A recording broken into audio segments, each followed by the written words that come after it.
Hola, ¿qué tal? Soy Fran Marentes. Vamos a iniciar con el segundo tema. Es el segundo tema de 12 temas que se llama Manifestando riqueza desde el amor. El día de hoy vamos a revisar un tema que es muy profundo, que es muy fuerte y que es necesario. La historia siempre duele. Cuando conocemos la realidad, siempre nos genera dolor, por eso no queremos recordarla. Por ello evitamos evadirla y crear algo diferente. Tenemos dos opciones. O evadimos y corremos de esta realidad y de esta historia, o aprendemos de ella. La historia que te voy a comentar surge aproximadamente en el año 600, 700 antes de Cristo.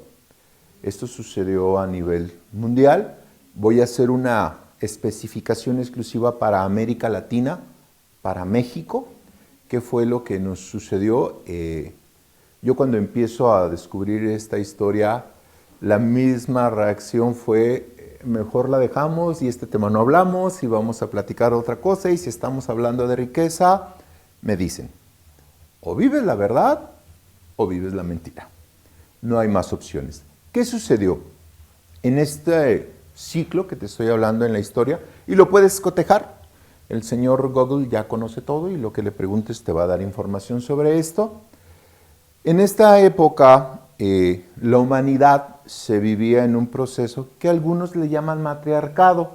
No era un matriarcado como tal, sino que la figura de la mujer era vista y entendida como una parte sabia que era quien guiaba, que creaba, formaba y educaba a los hijos y por ende a las nuevas generaciones en un estilo de vida en su comunidad.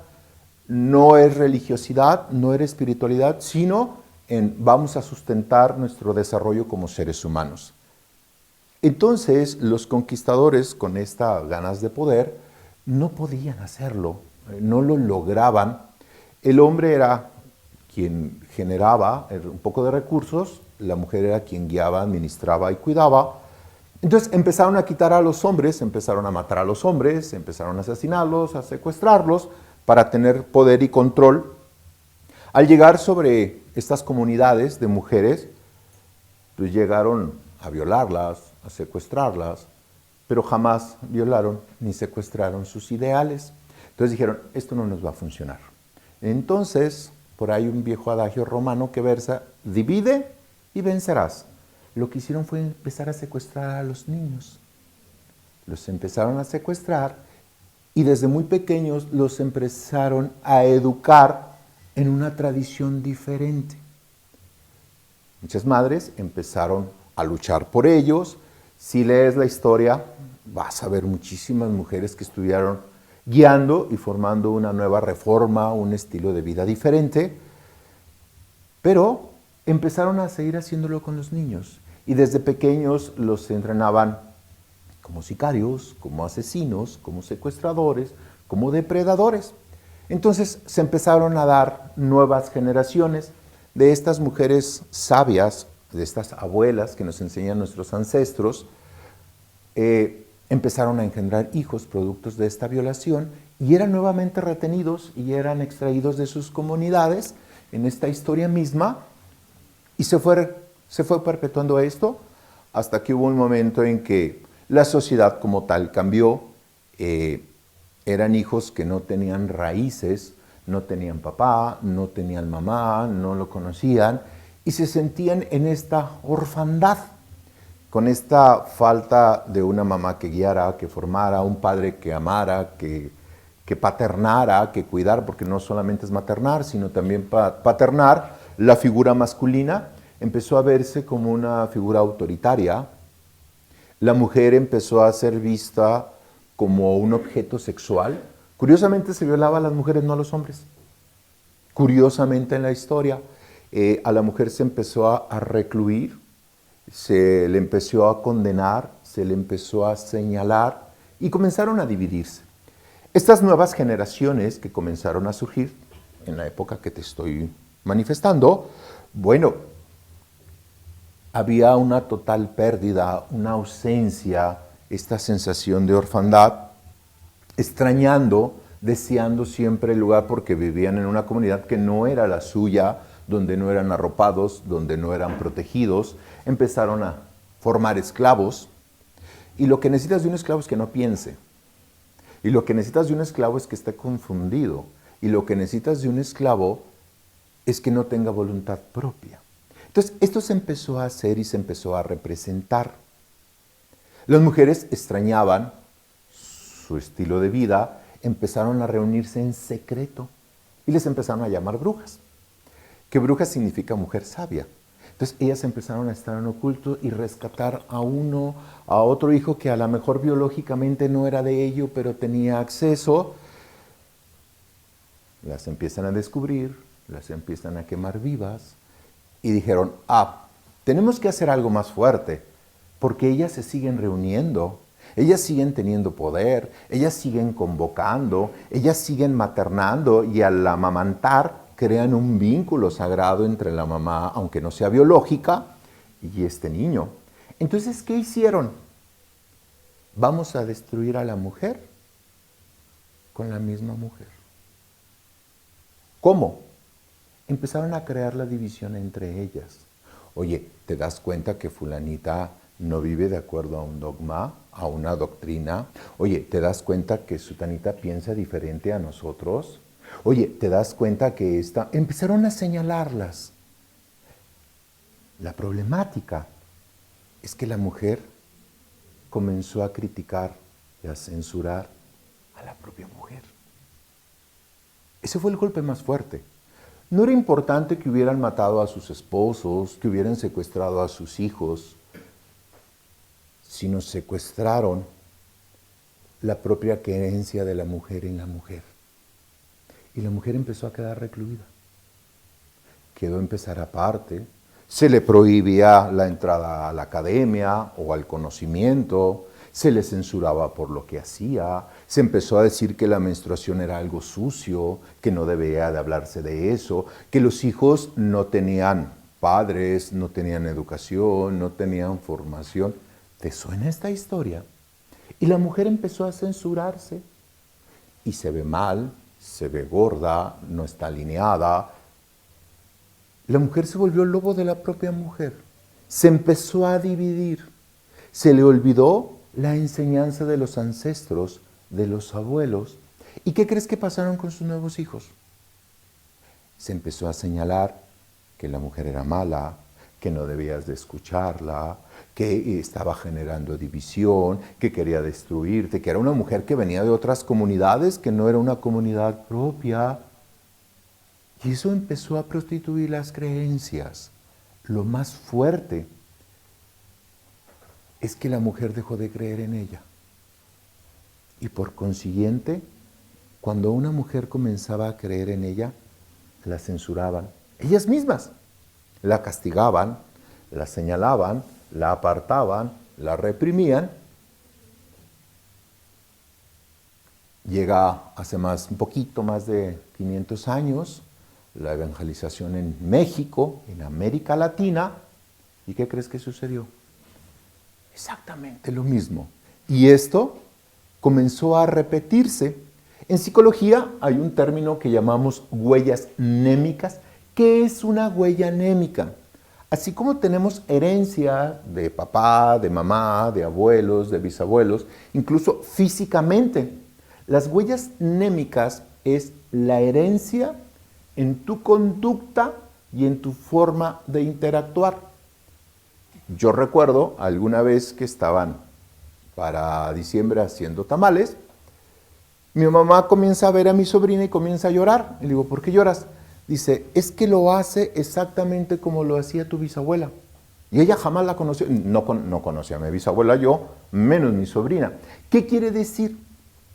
Hay conductas que están en nuestro inconsciente y que hacemos sin pensarlo, que ha sido fruto de una herencia emocional. se ha comprobado que cuando hay en la familia una persona con esquizofrenia, al menos 5 generaciones atrás, tienes que revisar qué pasó. Porque hay alguien que tuvo problemas de depresión, hubo suicidio. Es otra máxima de la psicología que cuando hay suicidio en una familia, se vuelve a repetir en otro miembro. Entonces, las huellas mnémicas es la herencia emocional que yo tengo. Imagina, vengo de una familia, pónganse a investigar su historia, te vas a sorprender. Si encuentras a buscar al bisabuelo, al tatarabuelo, yo te invito a 5 generaciones atrás que investigues. ¿Quién te va a dar esa información? Los abuelos. Esos siempre saben todo, tienen la información de todo.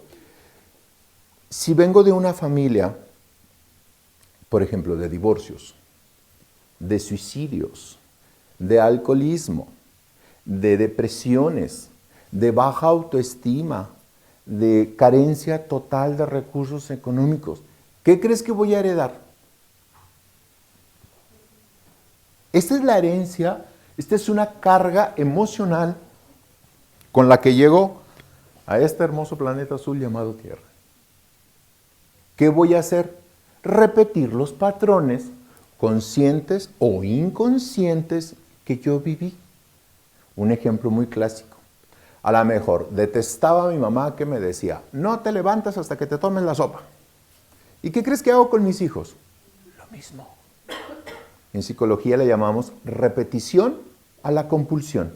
Tengo patrones heredados, así como hoy la medicina te dice, si tus abuelos tuvieron diabetes, si tus bisabuelos tuvieron diabetes, cuídate, porque hay gran predisposición genética en ti. Si en la historia de tu familia hay historia de cáncer de mama o cervicouterino, que esto tiene que ver mucho con esta emoción, tú tienes una gran predisposición. No quiere decir que lo tengas forzosamente, sino que sería más fácil que tú lo tuvieras a otra persona. Entonces, si tengo historias de depresión en mi familia, si tengo historias de personas que nunca lograron el éxito, que todo les fracasaba, que intentaban negocios y no funcionaban, que compraban un circo y les crecía a los enanos, entonces estoy llegando con una deuda emocional a mi existencia.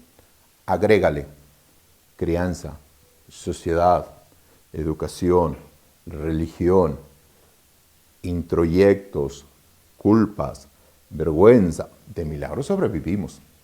Entonces, ¿cómo me pides que manifieste esta riqueza? Si lo que he aprendido en mi historia ha sido pobreza, ha sido carencia. No quiere decir que si me violaron a mí ahora yo voy a violar a otro. Los que estamos aquí, tú que nos estás acompañando en línea, es gente que está buscando algo diferente. ¿Por qué? Lo más fuerte que sucedió en esta historia, y esto tiene que ver mucho en nuestra cultura mexicana, en nuestra cultura latina, en otras culturas no lo encuentras tanto, es el sometimiento. ¿Qué es el sometimiento? Hacer que se rinda. Hacer que ya jamás quiera salir de donde está. ¿Alguien ha escuchado la historia de cómo entrenan a los elefantes en los circos para estar sometidos? ¿Has visto dónde amarran a los elefantes?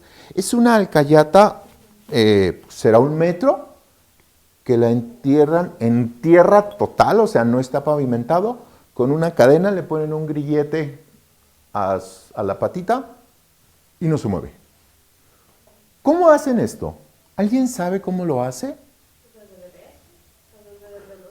Cuéntanos cómo los entrenan. No, yo no sé. Yo no sé muy a ciencia cierta, pero algo leí que desde muy pequeños, desde que nos separan así los amarran.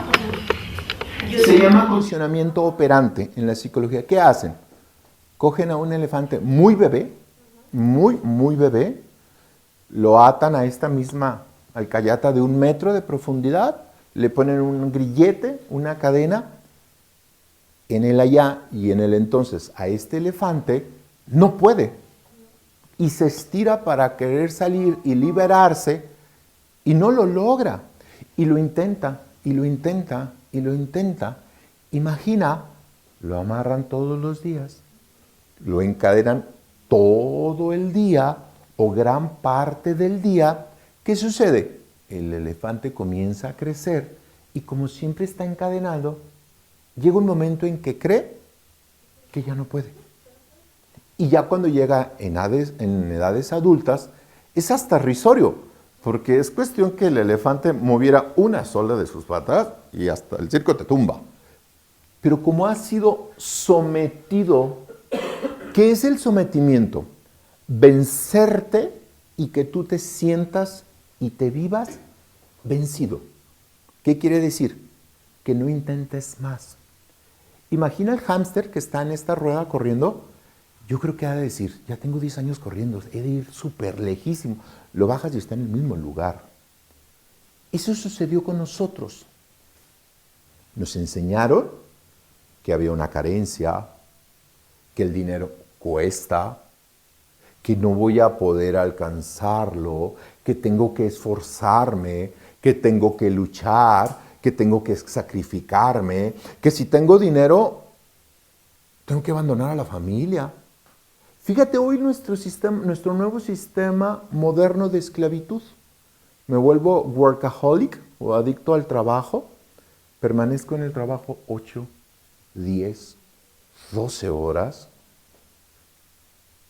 Lo que más piden los niños es, ¿qué quieres? Que esté mi papá aquí, que esté mi mamá aquí. Entonces llegas a tu casa cansado, frustrado, desesperado, y te dice el niño, vamos a jugar, vamos al parque.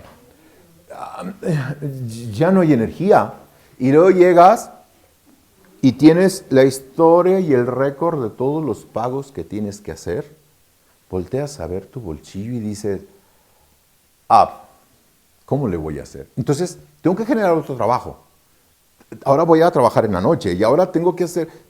Y empieza a surgir este sometimiento. Agrégale enfermedad, agrégale 20 años de depresión, tomando medicamentos. Siento que no hay salida. Y luego decimos, es que soy bien malo con mis hijos, no les echo... Espérame, es que tú tienes necesidades que atender y no las atiendes porque sientes que estás siendo egoísta. Y eso te empieza a dividir. Este sometimiento te empieza a apartar, te empieza a aislar, te empiezas a sentir desesperado, te empiezas a enojar. Por ahí hablan de que toda la citis no es más que un enojo reprimido, colitis, gastritis, todas las citis tiene que ver con un enojo interno. Imagina, la historia de mis ancestros ha sido así. Y ahora yo quiero cambiarlo y resulta que la economía globalizada me dice, esto no va a suceder, no vas a poder. ¿Te acuerdas de este sometimiento? El sometimiento es, no lo intentes más, no vas a poder. Y así empezamos a crecer. Y estudiamos y formamos académicamente teniendo la intención de que un título me rescate. Te comento mi historia. Yo egresé en el 99, soy psicólogo del siglo pasado, un psicólogo recién egresado, 0 kilómetros de paquete a recursos humanos en una empresa, te pagaban de 4 a 6 mil pesos. En México, en nuestro México. Hoy, 2016, te estoy hablando hace 16 años, ¿cuánto crees que se paga a un psicólogo recién egresado en una empresa? 7 mil pesos. O sea, en 16 años, económicamente, ha aumentado 1,000, 2,000 pesos. No te estoy diciendo que la empresa sea mala. No te estoy diciendo que el sistema económico sea malo. No. Lo que te estoy diciendo es que este sometimiento se ha seguido representando. Entonces dices, invertí 4, 5, 7 años de mi formación y la realidad es esta. Entonces, ¿Qué hago? Ya no hagas nada. El mensaje es, ya no te muevas. Es muy fuerte esta historia. Es muy terrible. Y si checamos nuestra historia o la historia de nuestros ancestros, papás, abuelos, se encuentra lo mismo. ¿Esto qué me va a generar? Enojo.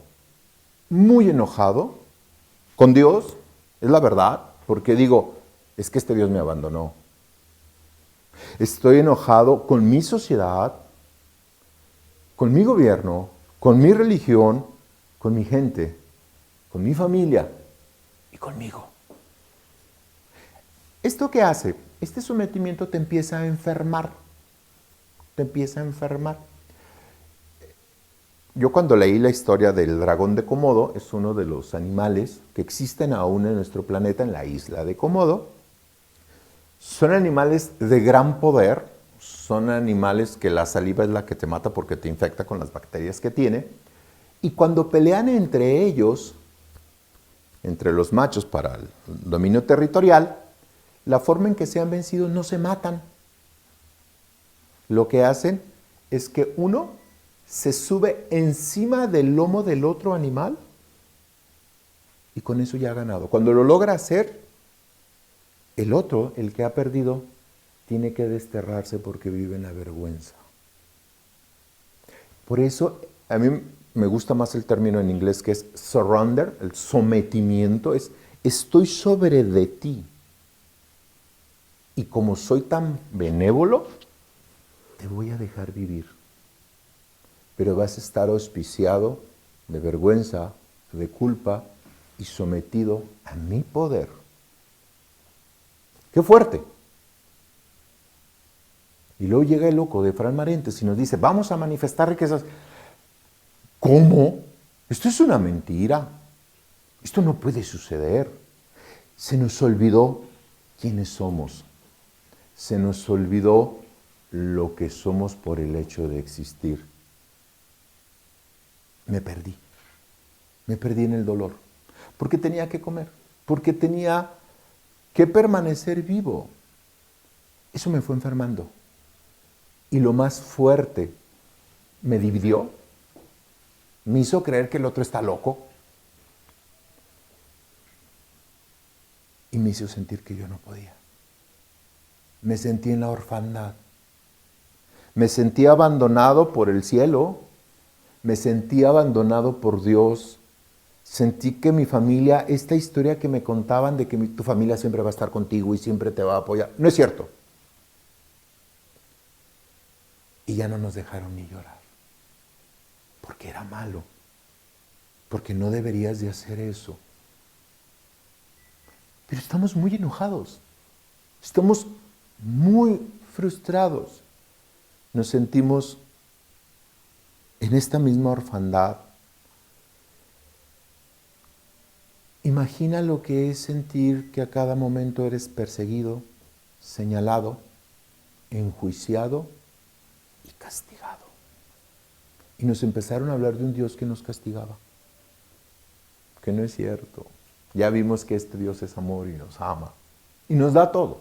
Solo que se nos ha olvidado. Lo hemos extraviado. Quedó como un sueño. Quedó como una idea bonita, romántica, difícil de alcanzar, casi imposible. Por ello, cuando nos venden una película del héroe, del que sobresale, ¡wow! La compramos y yo quiero ser este. Entonces yo tengo que esforzarme, tengo que desgastarme, tengo que pagar con sangre. ¿Qué generó el sometimiento? La división, la culpa y la vergüenza. Jorge Bucay, me encanta el término que él expone, dice, la culpa es la correa del neurótico. Tú puedes irte a donde quieras. La jalo y aquí te tengo en mi poder. ¿Qué es lo que quiero? No te puedes liberar de este dolor, ¿eh? Este dolor es de todo. Y por eso en familias callamos. Tocamos la envidia cuando alguien toca la gloria. soportamos el dolor del otro, el éxito no. Dime. Y luego tú nos vienes a platicar de la riqueza en el amor. Nos dicen que el dinero es malo. Sí. Entonces, no checa una por la otra. La Biblia dice, es más fácil que un camello pase por el ojo de una aguja que un rico. Sí, pero la explicación del ojo de la aguja en esa época era la entrada al templo. No es la aguja de coser que conocemos nosotros. Entonces, ahorita vamos a ver qué pasa. Como estábamos divididos, nos volvimos envidiosos entre nosotros. No, aquel se jode conmigo, ¿cómo se va a liberar? ¿Cómo que va a ser exitoso? ¿Cómo que él sí se va a casar sin mi historia? Hay un gran progreso de divorcios. No, algo está fingiendo, ¿eh? No es cierto, el amor no existe. No, eso es mentira. ¿Cómo se va a vivir de amor? ¿Qué van a comer, besos? No, si fulanita le dieron el puesto de gerente, es porque se anda acostando con el dueño. O es porque está robando. O es porque es deshonesto. Y la mujer empezó a criticar a la mujer. Fíjate, es más fácil que una mujer se desnude ante un hombre que no conoce que ante una mujer. ¿Por qué? Pues los hombres somos morbosos, nos atrae, nos excita y se acabó. Pero una mujer va a criticar a esta mujer. Es que ya viste cómo se le ve. No, es que está gorda, o sea, ¿qué anda aparentando? No, es que todos tenemos que sufrir porque es nuestra, y culpamos a Dios, es que es nuestra cruz que nos dio. No, me encanta el Maestro Jesús en uno de sus textos que se llama Las Cartas de Cristo. Si alguien lo quiere, pídamelo y se lo envío por correo. Él dice, a ver, a mí me crucificaron una vez y resucité. Ustedes tienen más de 2000 años crucificando. Ya párenle. O sea, ustedes lo hicieron una vez, ok, ya, a ver, ya estoy bien muerto y todo, ok, me levanto. Y dices Tomás, no, a ver, ven Tomás, ven, mete la mano. ¿Ya? Tomás en ese momento creyó, Nosotros, aunque lo veamos, no creemos. Y dice el Maestro Jesús, ya, toca estar bien y toca estar gloria. Esta es nuestra realidad. Como aclaré en un inicio, la verdad, la historia, duele. Tienes dos opciones. O sales corriendo, o aprendes y transformas. Como esta película de Matrix, cuando Morfeo le entrega a Neo las dos pastillas, las dos cápsulas, hay una roja y una azul. Si te tomas una, mira, vas a dormir y vas a despertar mañana en tu casita y esto va a ser un sueño. O te tomas la otra y despiertas a la verdad. Si quieres tomarte la otra y seguir durmiendo, hasta aquí deja el video. Por favor. Si en verdad quieres aprender esta historia, transformar tu verdad, continuamos.